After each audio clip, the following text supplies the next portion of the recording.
Hello दोस्तों, आप सभी का स्वागत है हमारे यूट्यूब चैनल एक कहानी पर।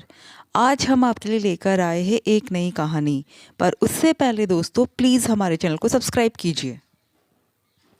सुलोचना थकी हारी घर में घुसी ही थी कि घर की हालत देखकर दिमाग भी खराब हो गया। या शरीर साथ नहीं दे रहा था अब दिमाग ने भी साथ देना छोड़ दिया।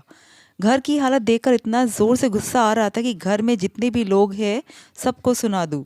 सारी रसोई फैलाकर सासू माँ खुद आराम से सोफे पर लेटी हुई थी। वही ससुर जी सुबह जो अखबार पढ़ रहे थे वही अखबार लेकर दोबारा बैठ गए थे। ननद मेघा अपने कमरे में आराम फरमा रही थी, जो घंटे भर पहले ऑफिस से आई है।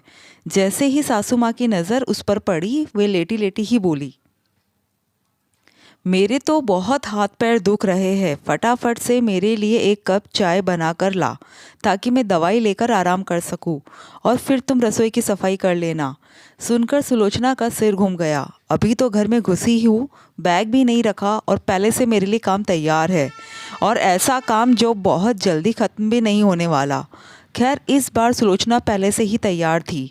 उसने कहा, मम्मी जी आज मैं रसोई में काम नहीं करवा पाऊंगी, मुझे ज़रूरी मीटिंग में जाना है, इसलिए आप ही अपने लिए चाय बना लीजिए। फिर ये काम फैला दिया उसे कौन करेगा? जिन्होंने फैलाया है वही करेंगे। मुझे अभी निकलना है। मैं तो सिर्फ ज़रूरी पेपर्स लेने आई थी और मुझे 4-5 दिन तक बिल्कुल वक्त भी नहीं है। ऑफिस जाकर बैठती ही तो है, भला ये भी कोई काम है? थोड़ा बहुत घर का काम भी किया करो ताकि शरीर चलता रहे। पर करे क्या, मौज मस्ती से ही फुर्सत नहीं मिलती। माफ़ करना मम्मी जी, पर मुझे मौज मस्ती के पैसे नहीं मिलते। जैसे आपके बेटे बेटी थकते हैं वैसे मैं भी थकती हूँ। कहकर सुलोचना कमरे में गई और अपने पेपर्स लेकर फटाफट घर के बाहर निकल गई। अभी मेन गेट पार भी नहीं किया था कि सासू माँ के चिल्लाने की आवाज़ें आने लगी। पर इस बार सुलोचना ने मन पक्का कर लिया था, इसलिए वो बिल्कुल भी नहीं रुकी। पिछले साल दिवाली पर भी यही हुआ था। सुलोचना को बिल्कुल भी वक्त नहीं मिल रहा था, इसलिए वो घर की सफाई नहीं कर पा रही थी। एक दिन तो थकी हारी ऑफिस से आई थी कि देखा पूरा घर फैला हुआ था। तब भी आते ही सासू माँ ने चाय का फरमान जारी कर दिया था। कमरे में गई, अपना बैग एक तरफ पटका और रसोई में गई। जाकर दरवाजे पर खड़ी हो गई। कुछ समझ ही नहीं आया कि कैसे चाय बनाऊं। सभी डिब्बे तितर बितर हो चुके थे। बर्नर बाहर हॉल में पड़ा हुआ था, सिलेंडर यहाँ रसोई में। कुछ डिब्बे खाली कर सिंक में भर दिए गए हैं। कहाँ क्या ढूंढूं, कुछ समझ ही नहीं आ रहा था। उसे इस तरह दरवाजे पे खड़ा देखकर सासू माँ ने टोका, अब खड़ी खड़ी देखती ही रहेगी या चाय भी बनाएगी? मम्मी जी सामान नहीं मिल रहा। अरे ढूंढेगी तो मिलेगा ना, खड़े खड़े देखने से कुछ सामान मिलता है क्या?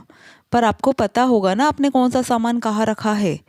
अब वह भी मैं ही बताऊँ तुझे? दिवाली आने को है पर अभी तक घर की सफाई तक नहीं हुई। मैं ना लगूँ तो कोई काम ही ना हो। इतनी मदद कर दी, वह क्या कम है? अब खुद देख ले कौन सा सामान कहाँ है। मम्मी जी क्यों ना हम पड़ोस में काम करने वाली निर्मला को थोड़े पैसे देकर काम करवा ले। पैसे क्या पेड़ पर उगते हैं? और तू बहू है, इतना सा काम नहीं कर सकती? भला ये बहुओं के लक्षण होते हैं? इसके आगे कुछ कह ना पाई। जैसे तैसे सुलोचना ने सामान ढूंढकर चाय बनाई और सबको चाय पकड़ाई। चाय पीते पीते ही फरमान जारी हो गया, शाम को ढंग का बना लेना, आज कुछ मसालेदार खाने की इच्छा हो रही है। कुछ देर तो सुलोचना खड़े खड़े उन सभी लोगों की शक्लें देख रही थी, तो कभी रसोई को देख रही थी। शायद उसके मन की बात सासू माँ समझ गई, तो उन्होंने कहा, इतना सा तो काम है, बाकी सब तो मैंने कर दिया है। अब सासू माँ को कौन समझाए कि फैलाना आसान होता है, समेटना बहुत मुश्किल है। अब जब तक सुलोचना घर पर होती है तब तक तो कोई भी काम को हाथ नहीं लगाता। जैसे तैसे रात को सबके लिए पूरी, फ्राइड राइस, पालक पनीर बनाया और जितना काम किया कर सकती थी उतना किया। पर फिर भी काम करते करते रात के 12 बज गए तो रसोई अभी भी समेटने में ना आई, जबकि सब लोग खा पीकर आराम से सो गए। जब सुलोचना को बिल्कुल बस की नहीं रही तब वह काम छोड़कर जाकर सो गई, पर शरीर इतना दुख रहा था कि नींद भी नहीं आ रही थी। सुबह होते होते उसकी तबीयत बिगड़ गई। जैसे ही सासू माँ को पता चला कि सुलोचना की तबीयत बिगड़ गई, उन्होंने चिल्लाना शुरू कर दिया, ऐसा कौन सा काम करा दिया हमने कि बीमार ही पड़ गई? आधे से ज़्यादा काम तो मैं ही कर देती हूँ, मुझसे तो अकेले ये सब नहीं होगा। एक काम करो, पड़ोस में निर्मला आती है, उसे कुछ पैसे देकर बुला लो और उससे काम करवा लो। पर मम्मी वह तो एक दिन के ही कितने पैसे लेकर जाएगी। तो क्या करूं, बहू की सैलरी से दे देना, आखिर उसके हिस्से का ही तो काम कर रही है। जब सुलोचना ने ये सुना तो बहुत दुख हुआ। अब खुद पर आई तो काम वाली बुला लो, और बहू को जब ज़रूरत थी तो पैसे पेड़ पर उगते हैं क्या?